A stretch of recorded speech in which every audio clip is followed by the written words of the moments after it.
সত্যি বাটুলদা, তুমি একসাথে এত খাবার খাও কি করে গো? আরে বাচ্চু, ওটা কি পেট নাকি রে? ওটা হলো ইন্ডিয়ার গেট, যা দিবি তাই ভরে যাবে। আরে এত কোথায়, এটুকু না খেলে তো আমার পেটই ভরবে না।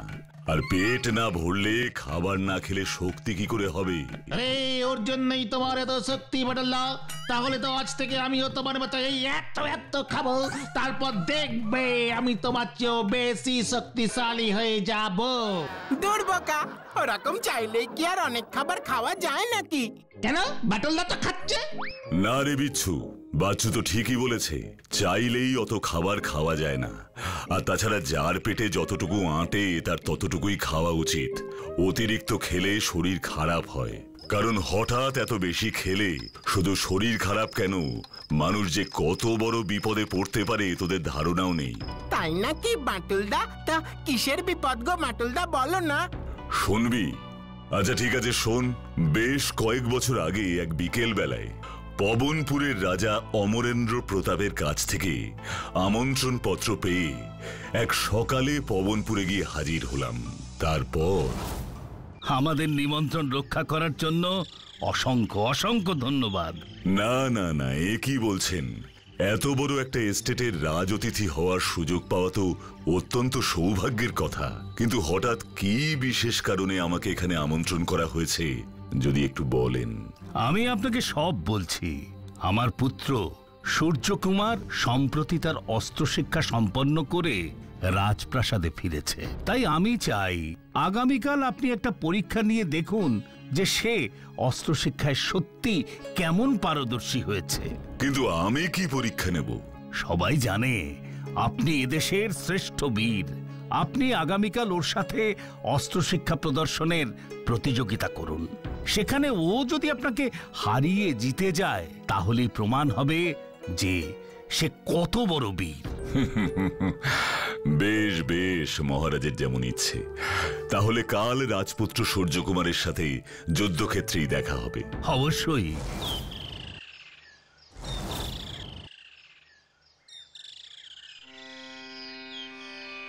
মহারাজ, শুনলাম আপনি নাকি বাঁটুলকে ডেকেছেন রাজপুত্র সূর্যকুমারের সাথে অস্ত্র শিক্ষার পারদর্শিতার পরীক্ষা নিতে। আপনি ঠিকই শুনেছেন। রাজপুত্র অস্ত্র প্রয়োগে কতটা দক্ষতা অর্জন করেছে তা জানার জন্যই ওকে আমন্ত্রণ করেছি।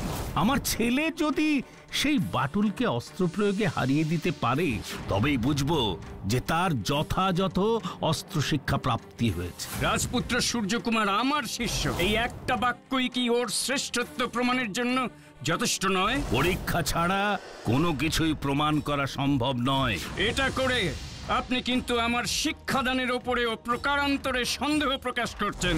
নিশ্চয়ই করছি, তবে প্রকারান্তরে নয়, সরাসরি করছি। কি? আপনি আমায় এভাবে অপমান করলেন? বেশ, আর আমার ছাত্র যদি সত্যি সত্যি আপনার ওই বাঁটুলকে হারিয়ে দেয় তবে আমি গুরু হিসেবে কি পাবো? যদি সত্যি সত্যি সূর্যকুমার জিতে যায় তবে আমি আপনাকে 1,000 স্বর্ণ মুদ্রা পুরস্কার হিসেবে দেব। বেশ, মহারাজের যা ইচ্ছে। আর যদি সূর্যকুমার পরাজিত হয় তাহলে আপনাকে সেই মুহূর্তে আজীবনের জন্য কারাগারে নিক্ষেপ করা হবে। দেখা যাবে। রাতের খাবারটা খুব বেশি হয়ে গেছে। রাজকীয় খাবার হলে যা হয়, না, এতটা খাবার খাওয়া উচিত হয়নি। কাল আবার অস্ত্র শিক্ষার পরীক্ষা আছে। ভিতরে আসতে পারি? আসুন। এ কি, এত লাড্ডু কেন এনেছো? আগে আপনার খাওয়ার জন্য। না না বাঁটুল বাবু, এটা ফিরিয়ে দেবেন না। আপনি? নমস্কার, আমি রাজপুত্র সূর্যকুমারের অস্ত্রগুরু। আমি আপনার কথা অনেক শুনেছি। এতদিনে আপনার সাথে দেখা করার সৌভাগ্য হলো। এই নিন, একটা লাড্ডু খান। আসলে আগামীকাল আমার প্রিয় ছাত্র সূর্যকুমারের সাথে আপনার প্রতিযোগিতা, তাই দুজনের মঙ্গল কামনায় আমি দেবীর কাছে পুজো দিয়েছিলাম। এই লাড্ডুগুলো সেই প্রসাদ। আপনার নামে পুজো, আর আপনি যদি প্রসাদ না খান সেটা তো ভালো দেখায় না, তাই এনেছিলাম আর কি। আপনি আমার মঙ্গলের কথা ভেবে যে পুজো দিয়েছেন তাতে আমি খুব খুশি হয়েছি। পুজোর প্রসাদ তো ফিরিয়ে দেওয়া যায় না। দিন, আমাকেও প্রসাদ দিন।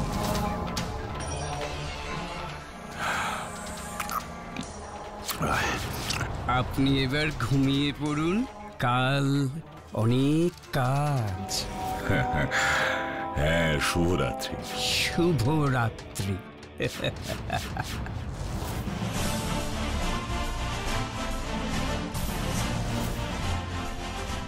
পবনপুরের মহারাজ অমরেন্দ্র প্রতাপের একমাত্র সন্তান রাজপুত্র সূর্যকুমার ক্রীড়াঙ্গনে প্রবেশ করছে। জয় রাজপুত্র সূর্যকুমারের জয়। জয় রাজপুত্র সূর্যকুমারের জয় রাজপুত্র সূর্যকুমারের জয়। প্রণাম পিতা। দীর্ঘজীবী হও। প্রণাম আচার্যদেব। বিজয়ী হও। বীর শ্রেষ্ঠ পরাক্রমশালী ক্ষুরধার বুদ্ধির অধিকারী দেশ বিখ্যাত শ্রীমান বাটুল প্রবেশ করছে।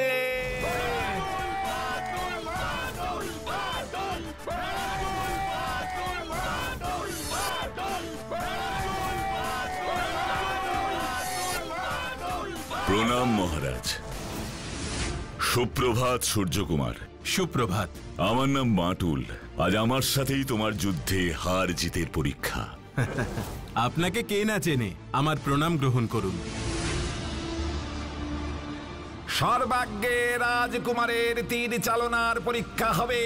নিয়ম অনুযায়ী দুই প্রতিপক্ষ একই সাথে পরস্পরের দিকে তীর চালনা করবে। তাতে যেই পক্ষ তীরের বেগে সবচেয়ে বেশি অসুবিধের সম্মুখীন হবে সেই পক্ষকে পরাজিত বলে গণ্য করা হবে।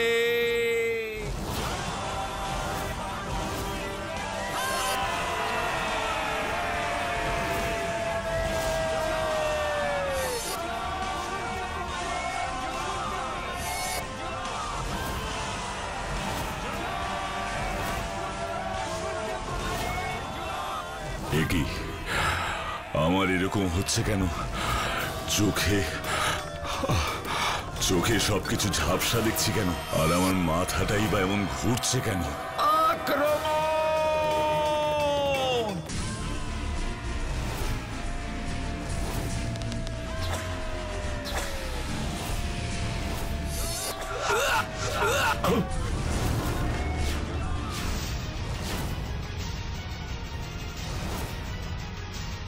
এই কে আছো? বাটুলকে বিশ্রাম কক্ষে নিয়ে চলো। মহারাজ, একে শিগগির আমার ঘরে নিয়ে চলুন। ওর চিকিৎসার দায়িত্ব আমাকে নিতে দিন। আপনি কি করবেন? আপনি কি বৈদ্য নাকি? আমি বৈদ্য নই মহারাজ, কিন্তু আমার তীর দ্বারা আহত ব্যক্তির চিকিৎসা আমি ছাড়া আর কেউ করতে পারবেন না। আর রাজপুত্র সূর্যকুমার যে তীরটা চালিয়েছিল সেটা আমারই দান। বেশ, আপনি তাহলে বাটুল বাবুর চিকিৎসার দায়িত্ব নিন, কিন্তু দেখবেন যাতে কোনো ত্রুটি না হয়। উনি আমার বিশেষ অতিথি।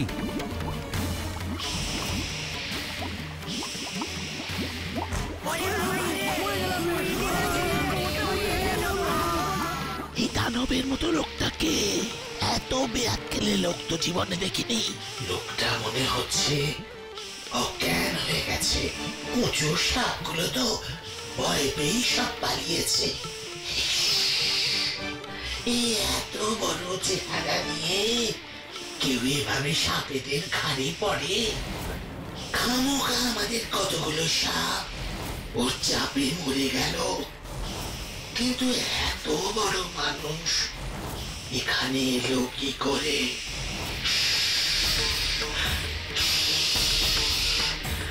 আমাকে এক্ষুনি মহারাজকে খবরটা দিতে হবে। কে এই দানবাকৃতি মানুষ? তা তো আমরা জানি না মহারাজ, তবে তার আঘাতে আমাদের প্রচুর বন্ধু বান্ধব আহত হয়েছে। সে কি কারো প্রাণের আশঙ্কা হয়নি তো? না মহারাজ, না, এ কোনো সাধারণ মানুষ হতেই পারে না। মহারাজ, আমাদের উচিত ওকে যথাযোগ্য সম্মান দিয়ে চিকিৎসার ব্যবস্থা করা। ঠিক বলেছ বৈদ্য। কে আছিস? ওই মানুষটাকে পাতালপুরীর অতিথি কক্ষে নিয়ে আয়।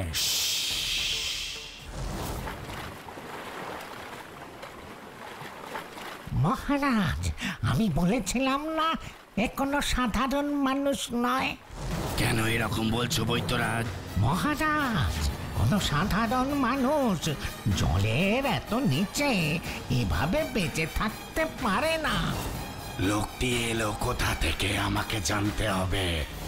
আর ঠিকঠাক যত্ন পেলে 7 দিনের মধ্যে এর জ্ঞান ফিরে আসবে। বেশ, তোমরা সবাই মিলে এর পরিচর্যা করে একে সুস্থ করে তোলো। যথাজ্ঞা মহারাজ। মহারাজ, আমি বলেছিলাম না 7 দিনের মধ্যেই ওর জ্ঞান ফিরে আসবে। আপনি এখন কেমন বোধ করছেন? ভালো, কিন্তু আমি এখানে কি করে এলাম? অজ্ঞান হয়ে গিয়ে আপনি জলের মধ্যে পড়েছিলেন। আমাদের সাপ বন্ধুরা আপনাকে উদ্ধার করে এখানে নিয়ে আসেন। আমি আপনাদের কাছে ভীষণভাবে কৃতজ্ঞ। কিন্তু আপনি কে? আপনার এই অবস্থা কি করে হলো? আমি বাঁটুল, পবনপুরের রাজার আমন্ত্রণে রাজকুমারের অস্ত্র শিক্ষার পারদর্শিতার পরীক্ষা নিতে এসেছিলাম। সেখানেই আমার সঙ্গে কোনো ষড়যন্ত্র হয়। তার মানে আপনি সেই বিখ্যাত বাঁটুল, বাঁটুল দি গ্রেট। কিন্তু আপনি এভাবে জলের নিচে আমাদের রাজ্যে এলেন কি করে? সেটাই তো এখন আমাকে বুঝতে হবে। এ কি হলো? মাথাটা এরকম হঠাৎ ঘুরে গেল কেন? কারণ আপনি এখনো অত্যন্ত দুর্বল আছেন। আমি খুব দুর্বল অনুভব করছি। আমি এক ধরনের ওষুধ তৈরি করে দিচ্ছি, সেটা খেলেই আপনি আবার আপনার শক্তি ফিরে পাবেন। আমি আপনাদের প্রতি চির কৃতজ্ঞ থাকব। আপনি কোনো চিন্তা করবেন না বাঁটুল, আমি আপনার কর্মকাণ্ডের খুব বড় ভক্ত। আমি আপনাকে ঠিক সম্পূর্ণরূপে সারিয়ে তুলব। এই নিন, এই ওষুধটা খেলে আপনার পুরনো শক্তি আবার ফিরে আসবে।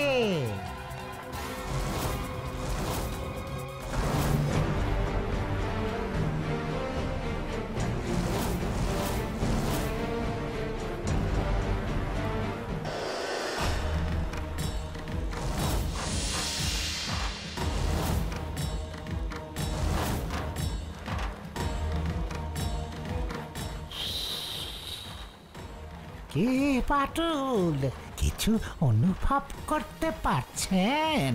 হ্যাঁ, অনুভব করতে পারছি। আমার শরীর অনেক সুস্থ বোধ হচ্ছে। আপনাদের কাছে আমি চির কৃতজ্ঞ হয়ে থাকব। আপনাদের যে কোনো সংকটের সময় আমাকে ডাকবেন, আমি আপনাদের সমস্ত বিপদ থেকে উদ্ধার করব। আপনার সাথে আলাপ করে আমাদেরও খুব ভালো লাগলো। বেশ, এখন আমায় বিদায় দিন। কিন্তু এখন আপনি ফিরবেন কোথায়? অবশ্যই পবনপুরে। আমার সাথে এত বড় অন্যায় কে করেছে? যে করেছে তাকে তো উচিত শিক্ষা দিতেই হবে। আপনাকে সুস্থ দেখে যে আমি কি খুশি হয়েছি কি বলবো। কিন্তু হঠাৎ আপনার সেদিন কি হয়েছিল? এরকম কি আগেও আপনার সাথে হতো? না, কখনোই না। এটার পেছনে অন্য কারণ আছে। অন্য কারণ? হ্যাঁ মহারাজ, আমাকে কেউ ওষুধ খাইয়েছিল। কি? আমার রাজ্যে আমারই অতিথির ওপর এমন আক্রমণ? কে কে এমন গর্হিত কাজ করেছে? আপনি আমাকে একবার তার নামটা বলুন, আমি এক্ষুনি তাকে গর্দান দেব। আপনি এত ব্যস্ত হবেন না মহারাজ, আমি নিজেও সঠিক জানি না। আমাকে একটা রাত সময় দিন, আমি আশা করছি কাল আপনাকে জানাতে পারবো। বেশি দিন তো আসিনি এখানে, বাইরের কিছু খাবারও খাইনি। যা খেয়েছি এই রাজবাড়িতে, কিন্তু রাজবাড়ির খাবার তো আমি একা নই, সবাই খেয়েছে। তবে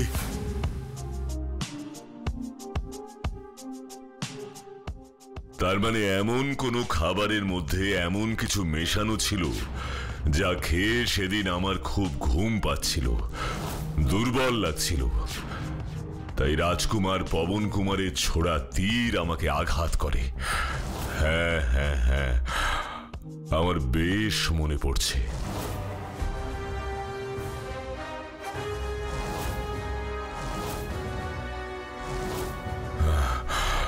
তার মানে সেই লাড্ডু খেয়েই আমার শরীরের শক্তি চলে গেছিল। অস্ত্র পরীক্ষায় আমাকে পরাজিত করবার জন্য এমন খারাপ ষড়যন্ত্র! ছি ছি ছি ছি। তারপর তীরের আঘাতে যখন অজ্ঞান হয়ে গেলাম, তখন ওরা আমাকে নদীতে ফেলে দিয়েছিল। আমি ছাড়ব না, কিছুতেই না। আসল অপরাধীকে আমি ধরবই। বাটুল বাবু, আপনার আজ অপরাধীর নাম জানানোর কথা ছিল। আমি জানতে চাই যে আমার রাজ্যে এমন কে আছে যে আপনার মতো মানুষের সাথে এমন খারাপ ষড়যন্ত্র করেছিল। বেশ, আপনি যখন বলছেন তখন বলছি। সেই ব্যক্তিটি হলো আপনাদের চাকর। চাকর? কিন্তু একজন চাকর আপনাকে কেন মেরে ফেলতে চাইবে? সেটা তো আমিও জানি না। এখানে আসার পর থেকে তো আমি রাজবাড়ির খাবার ছাড়া কিচ্ছু খাইনি। আর ওই খাবারের অর্থাৎ লাড্ডুর মধ্যেই এমন কিছু ওষুধ মেশানো ছিল যা খেয়ে আমার খুব ঘুম এসে গেছিল। কিন্তু সেই একই খাবার তো আমিও খেয়েছি। জানি মহারাজ, তবু আমি বলছি আপনাদের চাকরই আমার খাবারে ওষুধ মিশিয়েছিল। ঠিক আছে, আমি নিজে চাকরকে জিজ্ঞাসাবাদ করব। সেনাপতি, সেনাপতি, চাকরকে ধরে নিয়ে এসো। তুমি অনেক দিন আমার রাজপ্রাসাদে কাজ করছো, আজ পর্যন্ত কেউ কখনো তোমার আনা খাবার খেয়ে অসুস্থ হয়নি। কিন্তু আজ উনি বলছেন তুমি ওর খাবারে কিছু মিশিয়েছিলে। না মহারাজ, আমি কিছু মেশাইনি। এখানে তো বরাবরই মহারাজের জন্য যা খাবার বানানো হয়, অতিথিদেরকেও সেই খাবারই পরিবেশন করা হয়। শুধু একটি জিনিস ছাড়া। একটি জিনিস? কি? কি সেই একটি জিনিস? রাজবাড়ির বিশেষ লাড্ডু মহারাজ। সেই লাড্ডু একমাত্র আমাকেই দেওয়া হয়েছিল। আর সেই লাড্ডুতেই এই ভয়ঙ্কর ঘুমের ওষুধ মিশিয়েছিল এই চাকর। আমাকে মেরে ফেলতে চেয়েছিল। এই রকম একটা অপরাধের শাস্তি শুধুমাত্র মৃত্যুদণ্ড। দয়া করুন মহারাজ, দয়া করুন। আমি এসব করিনি, আমি কিচ্ছু মেশাইনি মহারাজ। তাহলে সত্যি করে বলো, না হলে কিন্তু পুরো দোষটাই তোমার ঘাড়ে পড়বে। আগে আমাদের রাজকুমারের অস্ত্রগুরু এসে এটা লাড্ডুতে মিশিয়ে দে। কিন্তু এটা কি আচার্য মশাই? এটা ঘুমের ওষুধ। এটা খেলে কাল সকালে আর উনি প্রতিযোগিতায় নামতে পারবেন না। কিন্তু এটা কি করে হবে? না না না, আমি এটা করতে পারবো না। তুই কি চাস না আমাদের রাজকুমার সারা পৃথিবীর কাছে শ্রেষ্ঠ বীর হয়? সেটা কি করে সম্ভব? বাটুলকে কি হারাতে পারবে? ঠিক আছে, দিন। তোর এত বড় সাহস! তোর জন্য আমার রাজবাড়ির সুনাম আজ শেষ হতে চলেছে। আমি তোকে শুলে চড়াবো। আমায় ক্ষমা করে দিন, আমায় ক্ষমা করে দিন। মহারাজ, ও তো গরিব মানুষ, ঝোঁকের বশে কিছু ভুল কাজ করে ফেলেছে। কিন্তু আসল দোষী তো আচার্য মশাই। উনি তো এই ষড়যন্ত্রটা করেছেন। তাই তো? হ্যাঁ, আপনি তো ঠিকই বলেছেন। পেয়াদা, যাও যাও, আচার্যকে বন্দি করে কারাগারে নিক্ষেপ করো। বাটুল বাবু, আমি আপনার কাছে কৃতজ্ঞ। আপনার শুধু দৈহিক শক্তি নয়, বুদ্ধির জোরও প্রশংসনীয়। তাই আমি চাই আজ থেকে আপনি আমার ছেলের অস্ত্র শিক্ষার ভার নিন। বেশ বেশ বেশ, তাই হবে। ছাড়ো, ছাড়ো আমাকে। আমি আপনার কাছে এটা আশা করিনি আচার্যদেব। কেন কেন করলেন এমন? আমি তো শুধু রাজকুমারকে শ্রেষ্ঠ বীর প্রমাণ করতে চেয়েছিলাম, সবই রাজকুমারের জন্য। এটাও মিথ্যে কথাই বলছেন আপনি। আপনি নিজেকে শ্রেষ্ঠ গুরুদেব প্রমাণ করতে চেয়েছিলেন, আর তাই আপনি আমাকে খুন করতে চেয়েছিলেন। যা করেছি বেশ করেছি। আমার এতদিনের সুনাম, এতদিনের সাধনা এই বাটুল এসে তছনছ করে দেবে তা তো হতেই পারে না। নিয়ে যাও একে কারাগারে নিক্ষেপ করো। ছাড়ো আমাকে, ছাড়ো আমাকে। কিন্তু আমি একটা কথা বুঝতে পারছি না, আপনি কিভাবে বেঁচে ফিরলেন বাটুল বাবু? একেই তো বলে রাখে হরি মারে কে। কি তাই না?